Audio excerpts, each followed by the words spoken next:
Hey guys, welcome to the channel The Thinking Hat, where we'll be busting a lot of myths and breaking a lot of stereotypes. So consider subscribing if you're new and press the bell icon.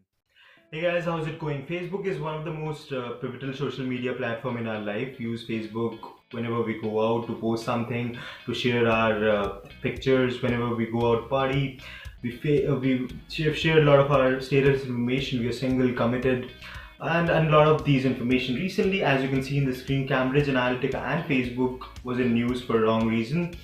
So we'll be discussing all about that and what are the security features, new security features Facebook has come up with. Guys, my name is Shan. Today we'll be talking about how safe is our data on Facebook. Check it out. Behind closed doors, I'm a fool for your lies. So started in 2013, Cambridge Analytica is headquartered in London, started by CEO of the company was Alexander Nix, who is currently suspended because of obvious reason. It is heavily invested by Robert Mercer, who is a multi-billionaire of US. So Cambridge Analytica is into data mining and data analysis, which means it will collect information, data of users from different social media platform during your marketing campaign and churn out data using that, churn out some meaningful information using that data. That was a quick overview about Cambridge Analytica, how it is linked with Donald Trump campaign. So it started in 2013 when they helped Donald Trump during the election campaign. This basically helped different political firms during their election campaign by influencing voters like us. So that was about it. How did they influence voters? We'll be discussing about that in this video. So they understood, Cambridge Analytica understood that to influence voter, we got to change culture. Politics is a lot about culture. So when to change culture, to change people's thinking, you have to collect data, collect what users are thinking about. To collect data of users in a very quick span amount of time, really difficult unless you come up with a very strong idea. They did come up with a strong idea. Uh, Christopher Wiley, who was a data scientist of Cambridge Analytica, went on to meeting Alexander Krogan, a professor in Cambridge University. They discussed about the idea that they want to build a weapon which would collect information, users' information, and they would use that data to help political party to influence all the users to vote for them.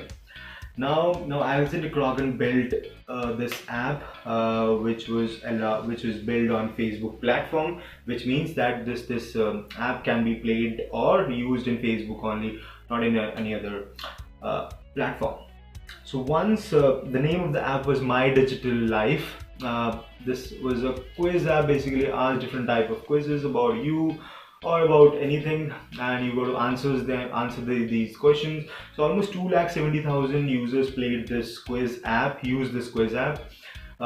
So once you play this app, you allow this app to access view of your information using Facebook. So information like what do you like, what is your age, which political party do you have influence for, which book do you read, how many messages have you texted, your personal messages, maybe your phone calls you've been doing throughout the day, and a lot of these information.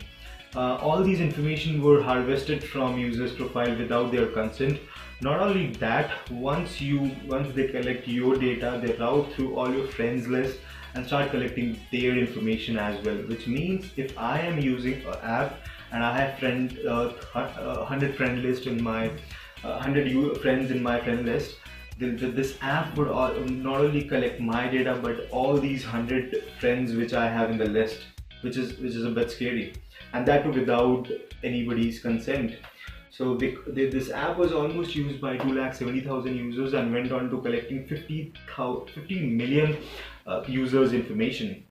That is how it collected all the information. Now, once it has got the information of users, it created a psychometric profile of all these 50,000 users. Psychometric profile like what do you like, what are you scared of, what time do you access internet most of the time, and which political party, and all those information, and they've created a profile out of all those information, started influencing you by feeding information you are susceptible to, information which you are most prone to. These information would be coming from different sources, maybe YouTube, videos, blogs, social media channels, Facebook, Twitter, Instagram. A lot of these blogs would be coming out to you, and they would give out these information to you on a regular interval, and start influencing you. It's like there are two ways of campaigning. One, you stand out in the crowd and start telling a lot of things about election. We'll do that, this. And one way is whispering onto your ears and influence you and convince you to do something which you were not convinced before. Now you're convinced because you've seen that data every day. Now let's take an example. You don't like Donald Trump because of whatever reason. Now you start getting information about, like, Donald Trump is a big businessman. He has done all these reforms. He runs these NGOs, and he can help us with a lot of business ideas, a lot of universal deals, global deals. A lot of these information. Once you start getting all these information from different sources regularly, you start feeling something different about somebody, and that's what happened in the campaign. And yeah, that's pretty much about the Cambridge Analytica. After all this happened, this news broke out in March 2018, and CEO of the company, of the Alexander Nix, who is the CEO of Cambridge Analytica, has been suspended currently. Shares of Facebook has been dipping on a regular basis. They have lost of millions of billions of amount after all this information came out in the market. Their user base has started dipping very, very quickly. People like owner of Tesla, Elon Musk, deleted his SpaceX and Facebook pages. Playboy, who runs who has already deleted their Facebook account. And there's a campaign going around, delete Facebook, which means people are deleting their Facebook account. And why not? If you can't keep our data safe, you don't deserve to serve us as well. However, Facebook later on Mark Zuckerberg came up later and apologized for all this. What happened? What they have done to fix this flaw is they've come up with a tool called Access Your Information, which is like you can access all your information you have shared over Facebook, your private messages. You can manage your private messages, all the posts you have made so far, your likes, dislikes, your photographs, all these the apps you have been granted access on Facebook to seek your information. All these information you can manage from Access Your Information. Now you might be thinking, all these information, all these features were already there. They were already there, that's true, but they were scattered into different pages, almost 20 pages, which means it is that impossible to get hold of all these information and start managing them. So all these information now would be available in a single page, and you can manage information from there. So idea is to keep your data safe.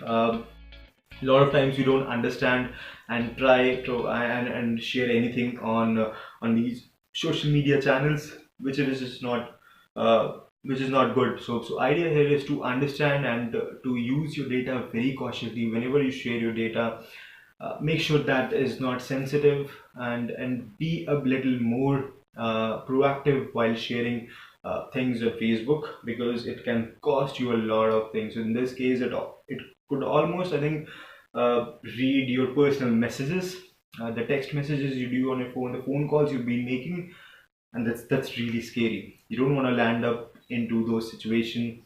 If there's something we can do from if we use our due diligence. That's it for today. I hope you've liked the content.